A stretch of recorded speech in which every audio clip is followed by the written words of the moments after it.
Hello and welcome back to another edition of the Gridiron Review. Alongside Bill Wagner, I'm Pete Medhurst. Great to have you with us. And the end of the football season is always the best part of the football season, Bill, because we get champions crowned. Everybody gets all excited about the little plastic trophy they get to take home and put on their mantle as all their big accomplishments for the end of the year. And, of course, the AAYFA spends all the money on that, all those dollars that you pay in your registration with your AAYFA portion of the fee, turns right back around to get trophies for everybody, where a lot of people now, you only get the team award, but now with AAYFA, of course, for years they've been giving out the individual awards. Great championship games. Yes. All throughout the day. And, you know, as you and I had talked about leading into that championship weekend, Bill, some programs that have consistently been there, you know, Old Mill, Brooklyn Park, you know, teams that have consistently put out championship teams and runs. Severn had a team that didn't lose for 2 years that finally got beat in a championship round. Quite amazing. A couple of those teams now have gone on to win in the All-Pro semifinals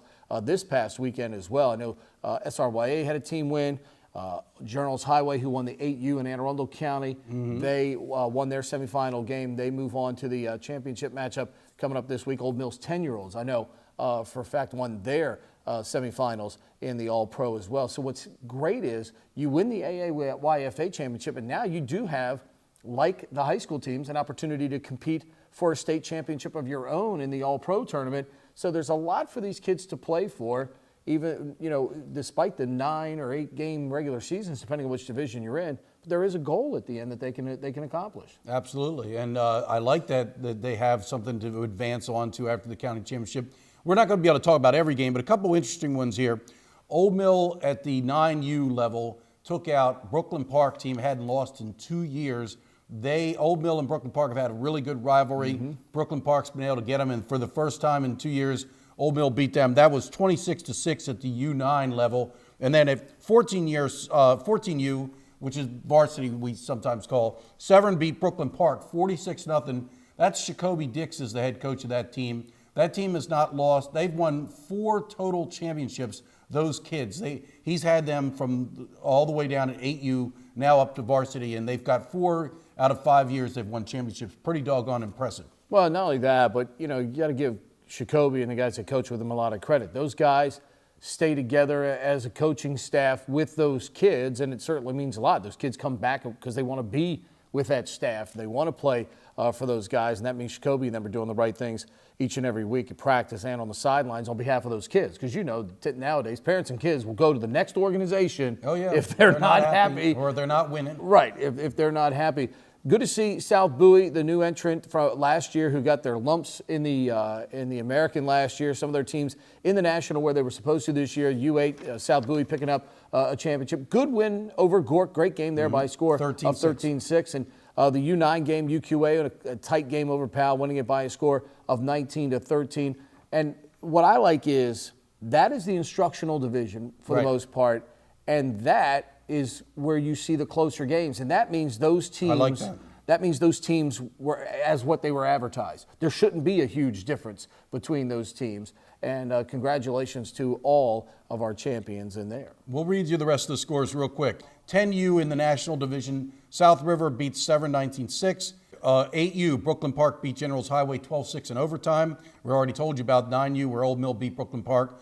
10U, Old Mill beat Severna Park 8-6. That was a tight one. Burner. 11U, the Panthers defeated Old Mill 32-0. 12U, Old Mill beats Severna Park 41-8. And as we mentioned already, Severn 46-0 in the varsity U. Then you've already mentioned South Bowie beating Gork. UQA, Upper Queen Anne's beating Powell. At 11U, Gork beats Generals Highway 7-6. SAC, I guess that's Severn Athletic Club. They beat the Bucks 13-6 at 12U. And then finally, 14U, Severna Park beats Old Mill 30-12. So, again, out of those 5 games, 4 of them are close. Yes. And that's exactly what that is supposed to be at that level. It's quite amazing that at 14 that Everybody was so up in arms all throughout the year about Powell in that 14 National. They didn't win. They didn't win. That's why we play the games. That's right. That's exactly right. By the way, we did have a Central score in there. We want to throw that along. Ultra at the bottom level this year. Brooklyn Park beat Generals Highway. Great game. These two teams are going to have a heck of a rivalry from 7U all the way on up as they beat Brooklyn Park by a score of 7-0. That's what it's all about. Close games, good football, and another youth football league season in the books. Good luck to our remaining teams in the All-Pro Championships coming up this weekend. Right, and depending on when you see this, the Capitol on the Thanksgiving Day edition, Thursday, will have complete results of all the American Division Championship games along with some photos. So look for a nice page of youth football in the Capitol on Thursday. I know he doesn't smoke, but I have to buy a bottle of his favorite alcohol for my man Jeff Porter, who has survived another season, taking all the phone calls and the emails running the program for Anne Arundel County Parks and Recreation. He should after football season alone, no doubt about that. When we come back, a lot of good high school stuff going on. We'll talk about the Chesapeake Cougars. Yes, the Chesapeake Cougars still standing in the state playoffs in football. We'll tell you how they got there when we return on the Gridiron Review.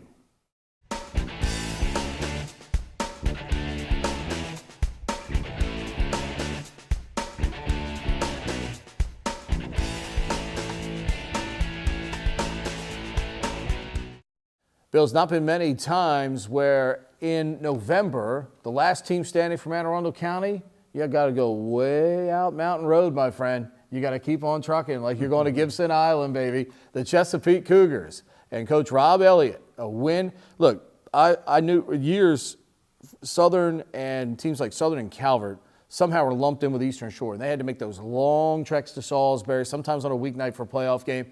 The good thing for Chesapeake, it was a Saturday, so it's not quite as bad. You don't have to leave school early and things of that nature. But they make the long trek down to Wicomico County Stadium. They are going in for what appears to be what you could probably have said at the time, a game-clinching touchdown at the end of the first half. They're about to have a 3-touchdown lead. Boom. Bennett intercepts, runs it back for a touchdown. All of a sudden, it's a 20-14 game at halftime. The make-or-break moment for Rob Elliott's team came. Somewhere they'd never been before. And the Cougars answered the bell. Right. Well, congratulations to Chesapeake. This is absolutely huge for the program to win a region championship. They've never won a playoff game. And now they're region champs. They're going to go up to Linganore Friday night, 7 p.m. Linganore is the defending state champion. So that will be a tough game for the Cougars. But, what they have accomplished is just tremendous. Dylan Young, the quarterbacks, had a tremendous season. Russell Tongue, outstanding wide receiver. Colton Spangler, we did our coaches all-county voting, and he was both the all-county kicker and all-county punter, and he's also a good athlete in the field. So Colton Spangler, I think he had 3 or 4 field goals. It accounted for 18 points in the game. Yes, tremendous game against Bennett. This is just outstanding, and that was I saw the video when Rob Elliott accepted the plaque as region champion, held it up and for his kids to see, and they were just going crazy. that is, for that community of Pasadena, that is just an incredible thing. And a lot of people were happy, and Rob Elliott is one of the good guys in our county coaching fraternity.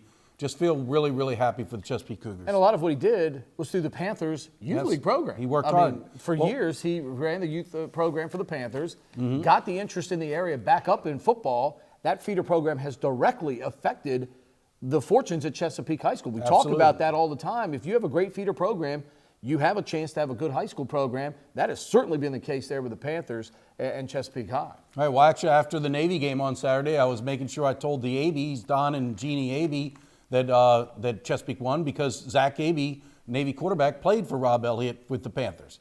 And in fact, he dates Rob Elliott's stepdaughter.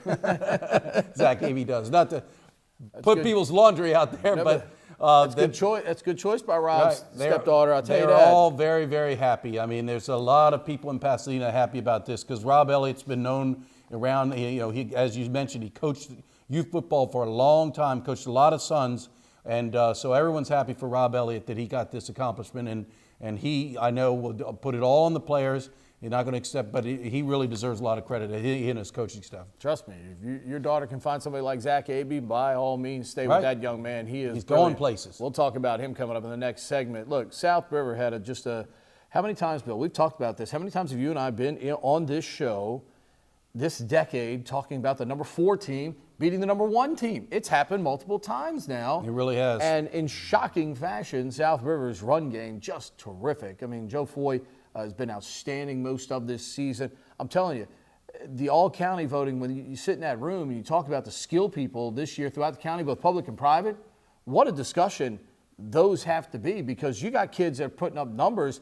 You can't put them all on there. No. But, boy, there are a lot of kids making cases. Foy, of course, in South River with the dramatic upset of Broadneck and changing the complete fortunes of the 4A East on the very first night. Right. Well, and this is at least the 3rd time in recent memory that an undefeated team lost promptly in the playoffs. It happened to Broadneck a couple years ago. We went up 10-0. Happened to Old Mill. And now Broadneck again. I mean, they looked unbeatable throughout the regular season. I'm pretty sure they beat South River fairly handily during the regular season.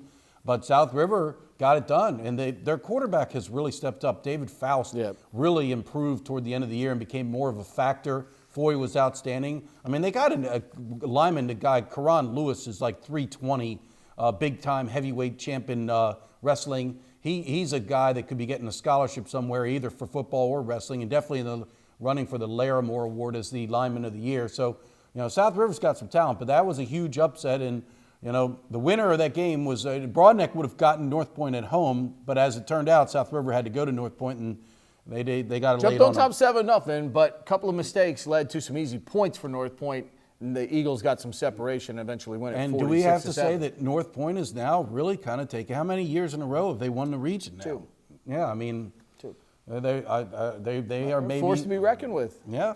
Forced to be reckoned with down there. They're winning these games pretty easily. I think they beat Broadneck pretty easily last year in the region. So, meanwhile, congratulations to North Point. No doubt. Meanwhile, private school-wise, what a turnaround for St. Mary's. Right about the midway portion of the season, Bill, things started to click for this team, according to Jason Gridiron. They lost late in the season to Palladia in a torrential rainstorm, but their defense was simply stellar in the B-Conference Championship game. Saints win back-to-back championships 21-7. Well, that's a tremendous coaching job, because they lost big time a lot of players from that championship team of a year ago and had to rebuild, and they did it quickly in the span of one season. They rebuilt. Alex Wicks and Marcus Marshall, a heck of a running tandem. Padroni likes to keep the ball on the ground. He's a ground and pound type of guy. He likes to run the ball, let those big linemen up front get their job done. But that is a tremendous accomplishment by St. Mary's. It's interesting. Coach Padroni said that when he lost to Palladia, he felt good that, what he saw on the field was that St. Mary's could compete with Palladia. He wanted a shot at Palladia again, and they got it, and they beat him. A really good turnaround and tremendous job. 2 straight championships for St. Mary's. That's outstanding. Lesson learned in the C-Conference Championship game. You got to play the full game. That's right. You don't start partying at halftime. Concordia Prep dancing over on their sideline. Kids from Laughing. ACS said, wait a minute, can you believe what those guys are doing over there? They think they won. Santa Kim Mikami and company, baby. Here they come again. The big A stands for winning the C-Conference again. AACS rallies for a 21-20 victory. Right. I mean, and that's another change in what happened in the regular season. The Concordia Prep had beaten AACS pretty solidly, and the AACS turned the tables. Coach Mike Lynn, and I have gotten word, we talked about this on the show several times, because I think AACS has won now 5 straight C-Conference championships, something like that. They're moving up. AACS and Concordia Prep are both going up to the B. They're just either going to have a no C-Conference, or they're going to have a very small 4-team C-Conference, but Concordia Prep and AACS both going up to B, and I think that's where both AACS belong up there. Yeah, they belong up there, no doubt about it. The other guy is Thaddeus Stanfield's had a heck of a season for Annapolis Area Christian School, and you know what's interesting? Guy had 2 interceptions in that game. Taylor Heflin. Yes. I mean, how weird is that? Navy has He's a linebacker for Navy named Taylor Heflin, which is not a common name. And Annapolis Area Christian School has a linebacker 2 interceptions named Taylor in the game Heflin as well. How about that? 2 interceptions in the game. Big one with Concordia Prep driving, and he comes up with a big play. So congratulations to Coach Mike Lynn and them for winning a C-Conference championship. Coming up, we're going to talk about the colleges. Great win for Navy and a near miraculous win for the University of Maryland. An incredible game. By the way, all props to Bill Wagner. He has done this particular segment with a spider hanging from his jacket collar right here. We'll get rid of the spider and come back and talk colleges and pros on the Gridiron Review.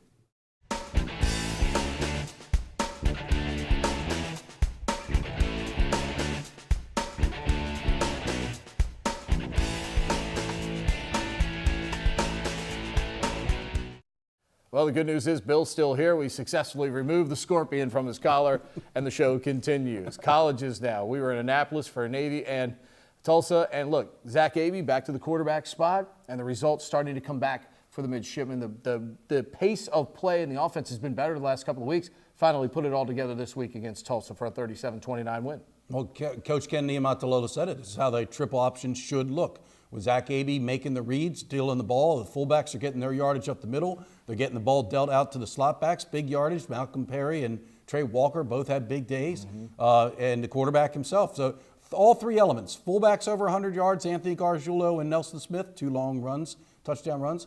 Quarterback over 100 yards, and the slots. I think they totaled 187 or something like that. Trey Walker's blocking in this game was sensational from the slot back position. He was outstanding. He getting guys on the ground, and then he had the 2 great runs. And I tell you what, he showed some acceleration on the one play going toward the closed end of the end zone like he was shot out of a cannon. And they're saying he is finally back healthy. He had been wearing a knee brace because he had the torn ACL and had surgery and was coming back. And he wore that knee brace for a long while. He finally shed the knee brace a couple weeks ago, and he looks great, fantastic. This week, we go to New Orleans. I'll be there for exactly 18 hours. In and out. I'll have dinner Friday night. Might as well just go straight to the stadium. Games at 11 a.m. Central Time. Right. That's not what time you want the game when you're in New Orleans, but we'll deal with it. At least we'll be home early. Meanwhile, Maryland, look, I have no problem with Matt Canada going for 2. The play was open. I think that's a great play, yeah. And I'm not sure if Terrell Pigram will ever throw a pass that hard in his life. He threw that ball 6 yards away like John Elway. I mean, it was a rocket. He got a little excited. Got a little excited when he saw Javon Jones open. But look, man, I don't know who's coaching Maryland next year, and I don't know if it'll be Canada. I know a lot of this staff probably goes to at the end of the year. But they've done some things this year, and there's some talent in that program. Anthony McFarland darn near ran for 300 yards against Ohio State. Second best single-seed game rushing effort after Lamont Jordan. I was there. Lamont Jordan. You know what's weird? The 2 top rushing games in Maryland history both came in a game in which they could have gotten bowl eligible and didn't. That Lamont Jordan game, it was the last game of the year, and Maryland needed to win to become bowl eligible, and he went crazy, rushed for 303 yards, but they didn't win the game. And here's the same situation, kind of odd. 52-51, Ohio State escapes with the victory, and now they've got to beat Penn State. But I'll tell you what, if they play like they did last week, they got a chance. They got a chance to beat Penn State. Right. Penn State's not exactly been playing like gangbusters the last 2 Did you see the cutaways to Urban Meyer? Oh, my gosh. He looked like he was just in Well, we've talked about anguish. his health. I mean, we've talked about his health a lot.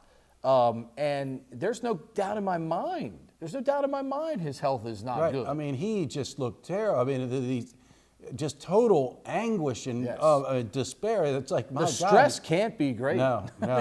Well, you mentioned know. Canada. I believe Canada's earned a chance. I mean, what he's done to hold this team together, and they, as you mentioned, they've been very competitive. Nobody ever expected them to even be in the game with Ohio State, much less having a chance to win at the end.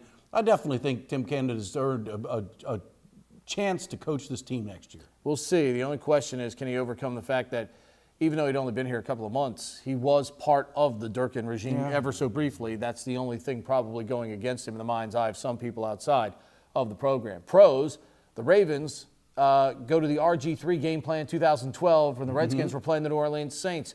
RPO, Lamar Jackson runs 27 times for 127 yards. 27. And the Ravens right now are in the number 6 spot. They're in the last wild card spot in the AFC, 5-5. Big question right now for John Harbaugh. You're fighting for your existence as a head coach of the franchise. Do you stay with this or do you go back to Joe Flacco? That is a very difficult question. In the early, it sounds as though Flacco won't be ready for the next game. So the decision's kind of taken out of his hands for 1 week. I think Lamar Jackson starts the Well, next. they win the game doing this, and now they can be a little more honest about Joe's injury. Joe's injury is a lot more serious than they were leading on to believe. Exactly. And so I think Lamar Jackson starts for another week, but then it's going to be 2 weeks down the road that you have to make that decision. And that's a tough one. The guy's won a Super Bowl for you, been a very good quarterback. I mean, they're obviously night and day difference between the two. I mean, Vontez Perfect even said, Flacco just stands back there and, not real mobile. And then you got this guy.